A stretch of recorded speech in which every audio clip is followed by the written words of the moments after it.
is less than or equal to 1. That's the convex hull of the standard basis in RK. So like in R3,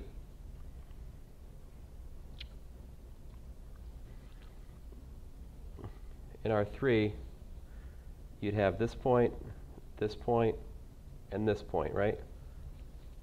E1, E2, E3, and it's just this whole, the thing I always make calculus 3 integrate over because I'm just mean. I mean, this is what? This is x plus y plus z equals to 1. So x plus y plus z less than or equal to 1 in the positive octant. That is the standard. What's that? That's S. What would that be here? S3, I think. Yeah. K, but K is K plus 1. I think that's S2. Is it S3 or S2? I think it's S3. I want it to be. It's the number of. Yeah, it should be S3.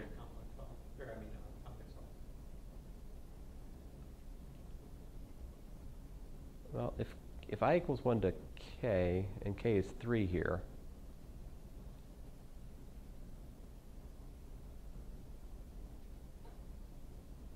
I think, if I'm not wrong, the counting here would be. Well, is K the dimension though, or is it the number of vertices in your simplex? I think it's the number of vertices in the simplex looking at this.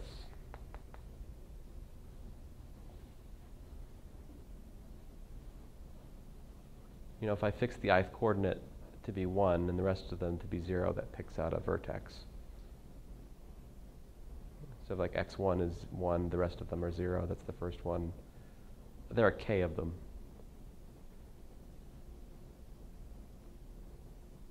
I'm being led to the statement that for k equals to 3, that's the 4.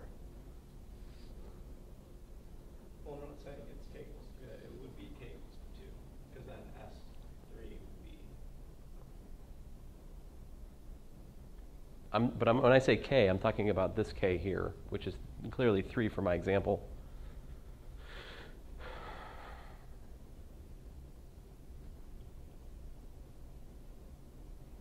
Anyway, let me not get lost in this stupid counting argument. So let's go on here. Anyway, it's clear that, I mean, modulo a dimension. We understand what we're doing. So, so here, you know, we're in the positive octant.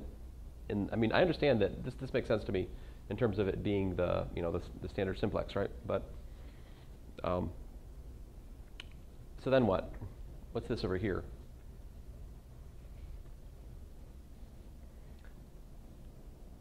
Oh, I see what's going on. I'm looking at, I mean, this was in, there's k plus 1 things here, right? So this would have been, this would be R3, but this is like a, if that was 3, this would be a 2-dimensional thing, and there's still one other dimension over here. I think I was losing track of that when I was thinking. Fine. Okay, so,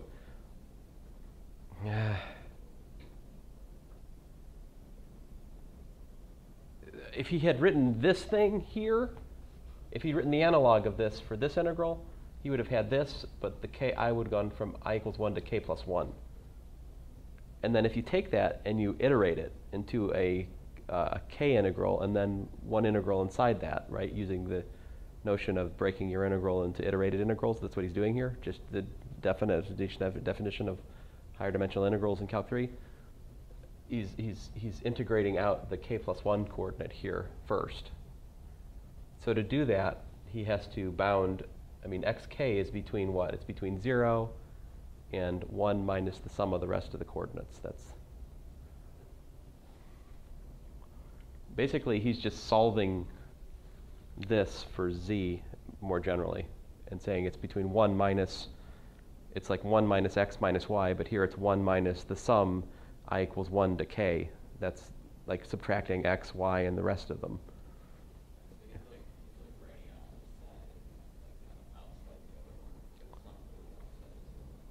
Well,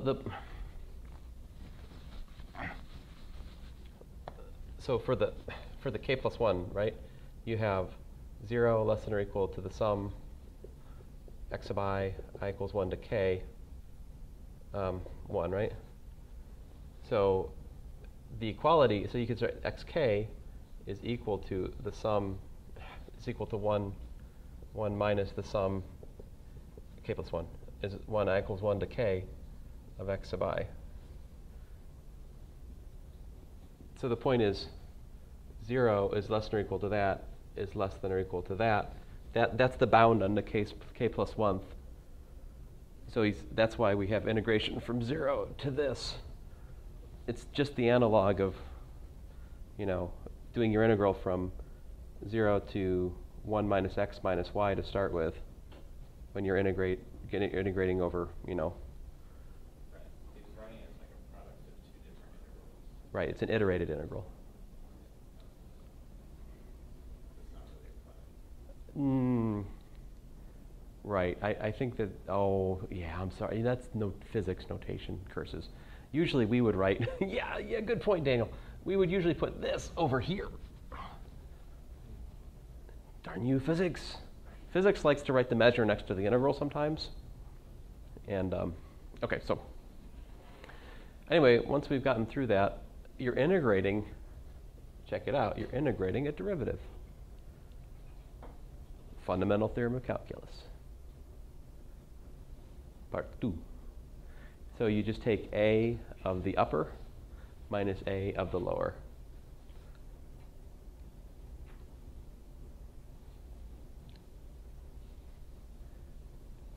And so basically this is one of those meet in the middle proofs. So he's worked out explicitly what the integral of d gamma looks like, right? So next, we look at the other side of the theorem, right? So the other side of the integral, the other part of the theorem is to integrate over the boundary of the k simplex. So what is the boundary of the k plus 1 simplex? It's a sum of k simplices with the signs, right? The plus minuses, right? Plus other faces, okay. And so the integral of lambda over the boundary is going to be equal to the integral over these faces, right? The alternating sum over the faces. Where's the rest of them? Is it?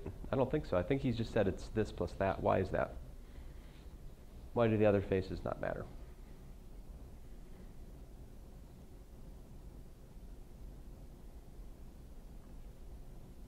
Or do they matter? Because there definitely should be a plus dot dot dot there, or a reason that we can only need to look at those two faces.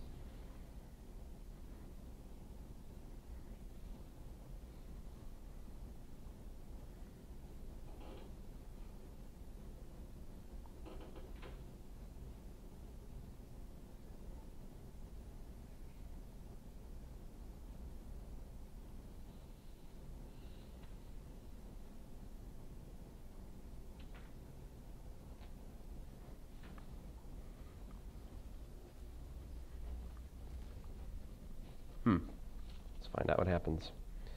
The form lambda vanishes on the other faces because on those faces, at least one of those coordinates is constant. x1 through xk is constant. It's only the two he wrote down are possibly non-trivial. But the E0 through ek is just the standard simplex, right? And the xk plus 1 is equal to 0. So the second term that was on the previous page becomes this, minus 1 to the k, and you just plug in 0 for the kth coordinate. That's what the integration over that k simplex is. Then what?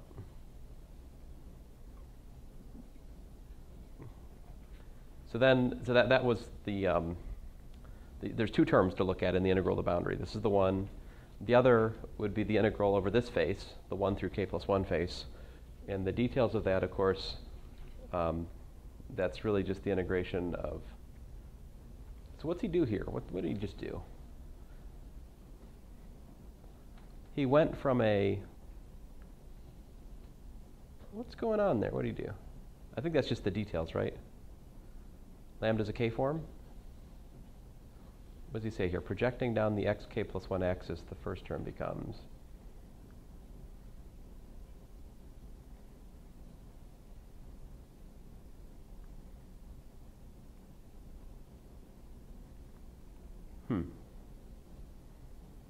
What's he doing here?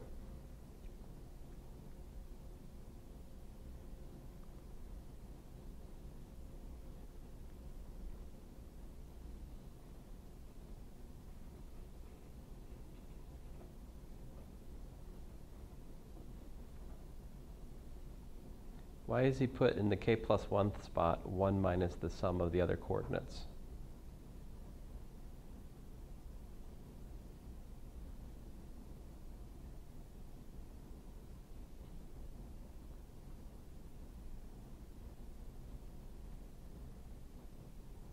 What was lambda again? Lambda was lambda K-form?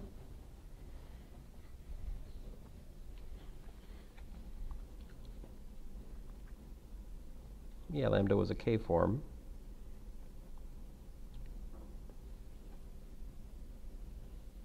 Oh, okay. So on this face, on the E1 through EK plus 1 face, we just have the K plus 1th. I don't. I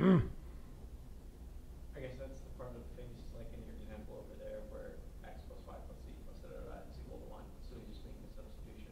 Oh, okay. Like I think that's the idea, Oh. but the details of that. I see.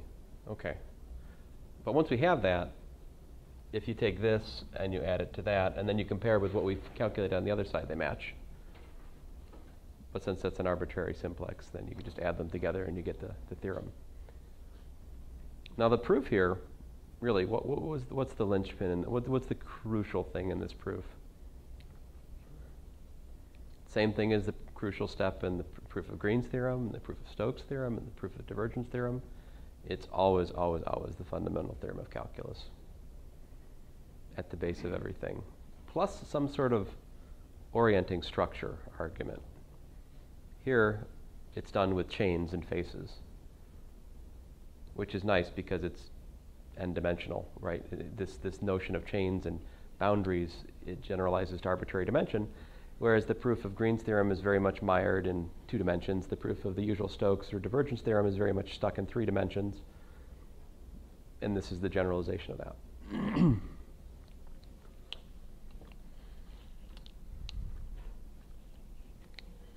The second proof he gives is built over manifolds with boundary. So perhaps I'll talk about that after break. In the time that remains, I'd like to show you an example from my notes. You're like, time that remains. I'm like, yeah, I know. What time remains? Not so much. I understand. Not 37 seconds. Anyway, everybody, come on. But let's be honest, everybody else already canceled class today because of that big game. So I can just hold class all day, right? No one to cancel class? Calc 3 is trying to get me to cancel. You wrote a computer program last class? Oh, you broke it? I broke it and put the sponsor to Oh.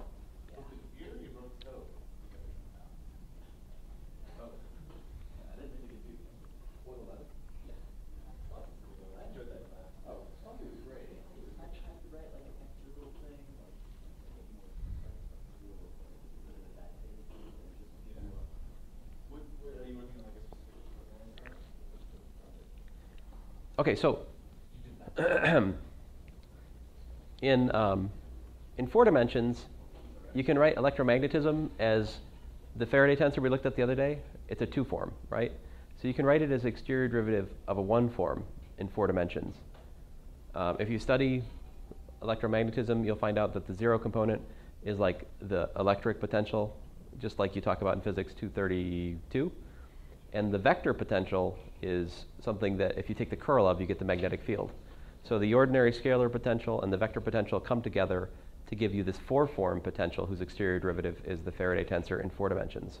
In 4 dimensions, we have a nice duality. We have like a work form of the electric field, a flux form of the magnetic field, and then you take the Hodge dual and they flip, right? But the Faraday tensor in 4 dimensions has 2 vector fields in it. So I thought, now that I have this generalized Stokes theorem, I can do calculus in 5 dimensions. Why not take it out for a spin, see what happens? So I thought, okay, well, what if I tried to write down electrostatics in 5 dimensions? So I would look at a 1-form potential with like a scalar potential, and then 4 sort of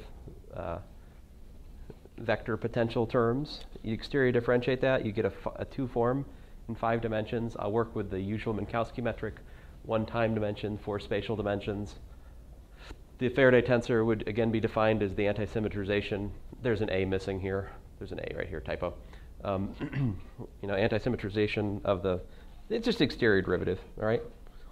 So if you think about that, what does this anti-symmetric 2-form look like in 5 dimensions? It's got more than 10 components. It's got 5 choose 2 components, right? Which is what? 1, 2, 3, 4, 5, 6, 7, 8, 9, 10. 10 components. So in 5 dimensions, how many vector fields is that?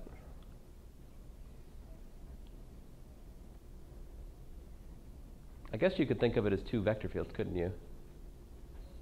But not really, because I said 5 dimensions, but it's really 4 plus 1. So really we're talking about 4 spatial dimensions, 1 time dimension. So you got 10 independent components here. It's not the right thing to have like 2 4-dimensional vector fields. I got 10 components. What's the deal? What happens? Well, the difference is in higher dimensions, it's no longer the case that you can view both the electric field and the magnetic field as vector fields. If the electric field is a vector field, then the magnetic field actually becomes what's known as a flux. The magnetic field becomes a 2-form. So what you have is the Faraday tensor is the electric field wedge dt plus this magnetic flux, which is actually a 2-form. The magnetic quote-unquote field or flux has 6 components in 5 dimensions in this way of thinking. Anyway, we still have the usual Maxwell equations. The differential of the pullback of the Faraday tensor is mu naught times the pullback of the current 1-form.